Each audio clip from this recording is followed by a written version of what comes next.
the best for you, yeah, yeah, yeah, yeah.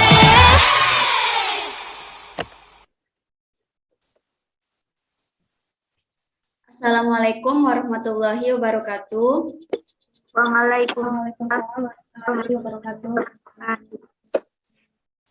The Honorable Sir Bambang, the lecturer of theories in ELT subject, and all of my friends whom I love in this virtual room. Today is the presentation of Group 2. Please welcome Hera and Wifda. Time is yours. Okay, thank you Nada for the opportunity. Hello everyone, we are from the second group. We would like to present our material about a methodical history of language teaching. Before our presentation, let me introduce our group. There are Herawati standing room and Wifda Aska Aida. Next slide, please.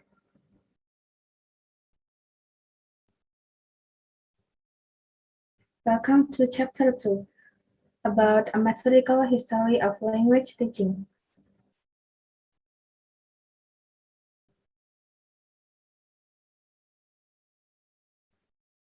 Start with table of contents. There are three: the concept of approach, method, and technique, method of language teaching, and for the last one is conclusion. Next, please. Introduction. In this chapter, we focus on method as the identifying characteristic of a century of modern language teaching effort. There are many kinds of teaching approaches and methods in language teaching all over the world. Till now, people use these approaches and methods to teach a language and maintain the atmosphere in the classroom. Next, please.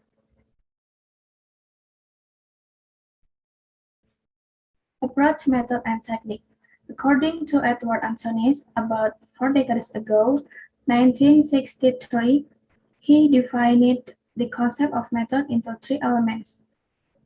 For the first, approach is a set of assumptions dealing with the nature of language, learning, and teaching, while method is overall plan for systematic presentation of language based upon a selected approach. And then techniques is specific activities manifested in the classroom that were consistent with a method and therefore were in harmony with an approach as well. Jack Richard and Theodore Rogers reformed Antonis' method. Method is an umbrella term for the specification and interrelation of theory and practice. Then they divided the concept of method into 3 elements that are different with Antonis' opinion. For the first approach is assumptions, belief, and theories about the nature of language and language learning. Then the design, materials, and activities. Then procedures is techniques and practice that are derived from one's approach and design.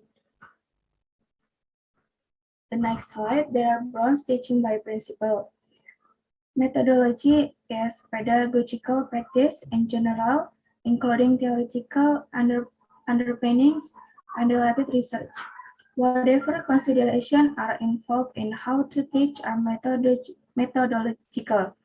Then approach is theoretical, well-informed positions and beliefs about the nature of language learning, and the applicability of both to pedagogical settings. Method is a generalized set of classroom specifications for accomplishing linguistic objectives. Then curriculum or syllabus, designed for carrying out a particular language program. Then for the last one is technique is any of wide variety of exercise, activities or tasks used in the language classroom for realizing lesson objectives. There are several methods of language teaching. Let's see together. Methods for the first is the grammar translation method, going and the series method, the direct method, the ideolingual method, cognitive code learning, designer method of the separated 1970s and beyond method.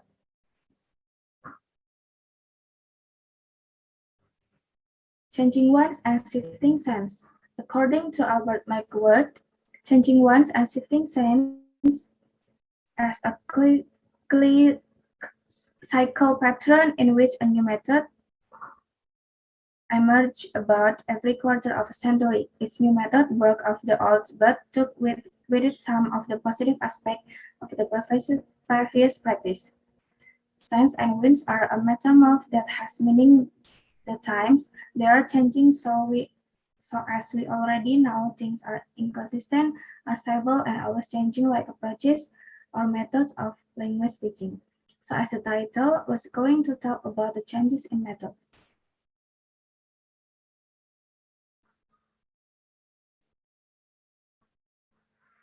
The grammar translation method. In 19th century, classical method came to be known as grammar translation method. To this day, it is practiced in two main educational contexts. This method focuses on grammatical rules as the basis for translating from the second to the native language.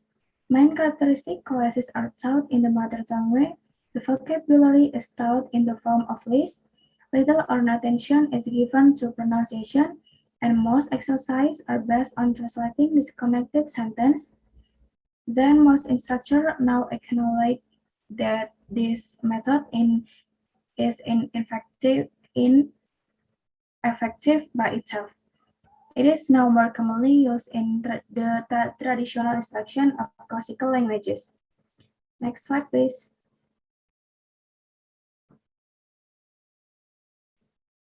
There are 8 major characteristics of grammar translation method, according to Pratolo and Russia.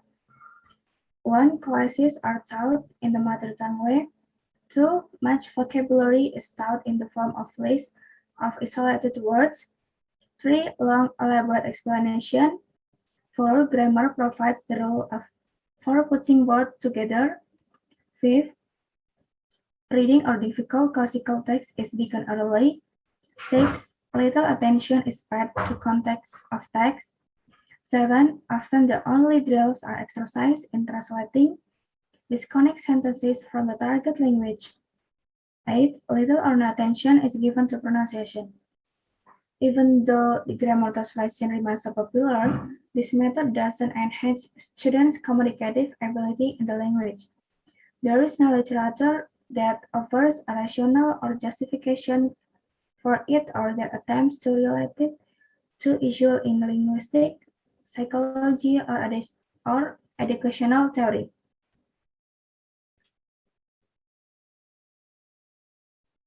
The second method is Gowin and the series method.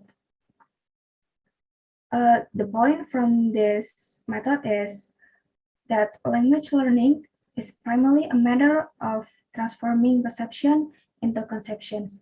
Children use language to represent their conception, and language is a means of thinking or representing to the world to oneself. Next slide, please.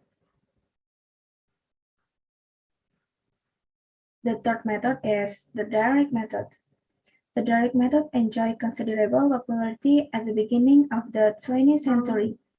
Almost every method can succeed when clients are willing to pay high prices for small classes, individual attention, and intensive study. That's why direct method widely accepted in private language schools where students were highly motivated and native speaking teachers could be employed. The direct method fails in public education, where budget, classroom size, time, and teacher background are problematic. Next slide, please. There are 8 principles of the direct method. 1. Classroom instruction was conducted exclusively in the target language. 2. Only everyday vocabulary and sentences were taught. 3. Oral communication skills were built up.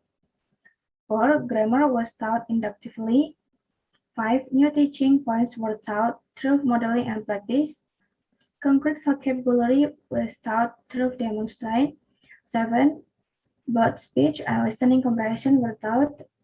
And 8, correct pronunciation and grammar were emphasized.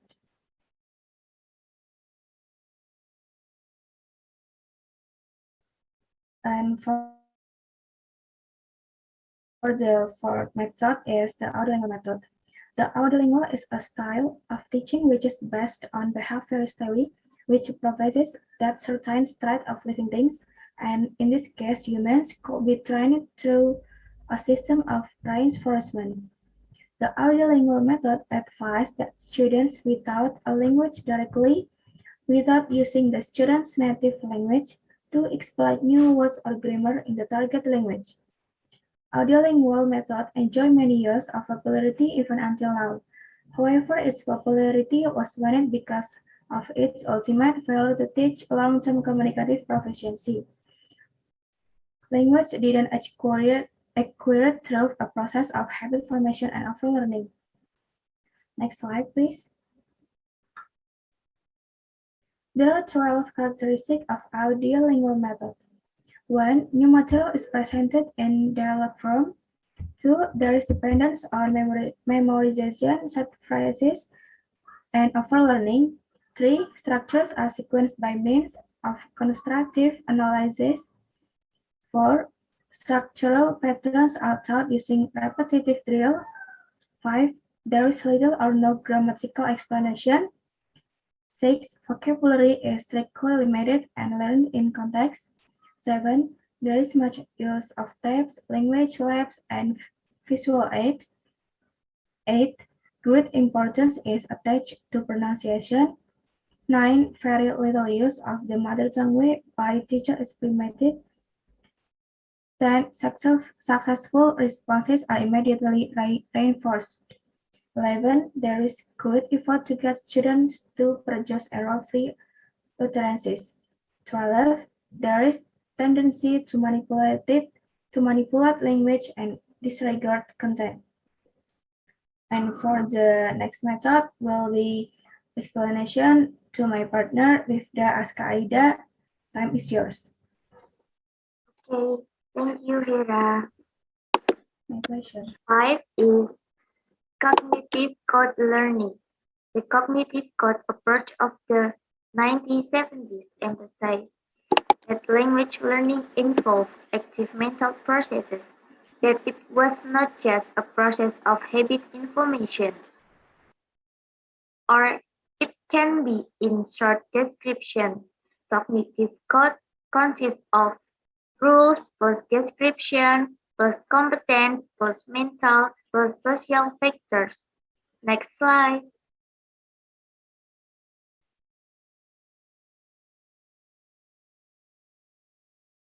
Six. Designer methods of the spirited 1970s. The designer methods are helpful for the current communicative approaches in language teaching. Two significant things in the decade of 1970s. 1. Development of research in learning and teaching into its discipline. 2. There are several innovative or revolutionary methods were conceived. The spirited 1970s has 5 products. Let's look at 5 of these products of the spirited 1970s. Next slide. Number 1. Community Language Learning or CLL. CLL is firstly developed by Charles A. Curran and his associates. CLL is a method to raise the sensitivity of learner for learning communicative intent. It has made CLL places unusual demands on teachers of language. CLL emphasizes the positive benefits of a method that focuses on the learner, stresses the humanistic side of language learning, and not merely its linguistic dimensions. Next slide. Number 2. Suggestopedia. This method was derived from Bulgarian psychologist Georgy Luzanov's ideas. He thought that the brain could process great quantities of material Suggestopedia is an effective, comprehensible input-based method with a combination of suggestion and suggestion to achieve super learning. In this method, can use music to facilitate learning. For example, the music may be punctuated by the birds chirping or the sounds of the leaves as they dance in the wind, or any sound indicating that the location is in the forest. Then the instructor tells a story with emotions or feelings. Next slide, please. Number 3, the silent way, a discovery learning approach invented by Caleb Gatineau. It is often considered to be one of the humanistic approaches. The students are responsible for their own learning and are encouraged to interact with one another. The role of the teacher is to give clues to the students, not to the model language.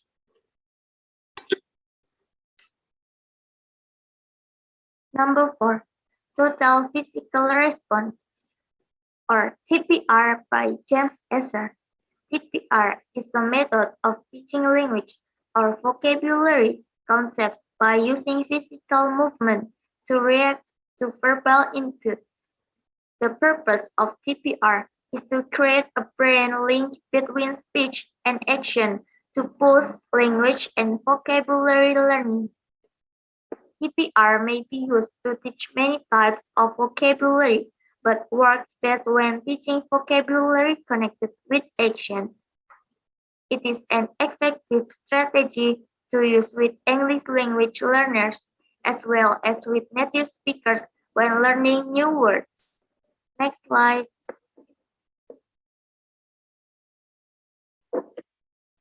Number 5, the natural approach. Representative by Tracy Terrell and Stephen Crescent. The natural approach came out as a reaction towards structural methods such as the Odilional method.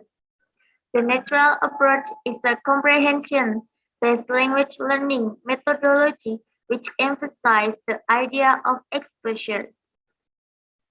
Crescent and Terrell see communication as the primary function of language, and since their approach focuses on teaching communicative abilities, they refer to the natural approach as an example of the communicative approach.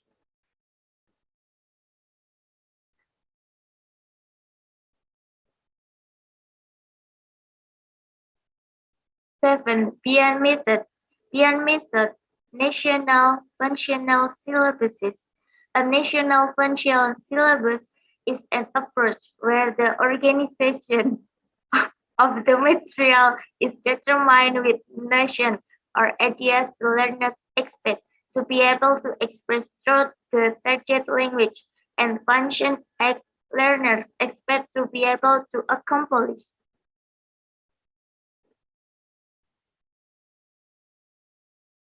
The last one is conclusion. From several language teaching methods, it will be a difficult choice to choose the best one because each student has their own characteristics and ways of learning. So if we become a teacher, must be able to understand what method or approach is needed by each student. So we can determine the method which will be applied when teaching in class. Most teachers can mix the two methods in teaching in the classroom so that students don't get bored easily when they are in class. That's all of our presentation today. Back to moderator, please.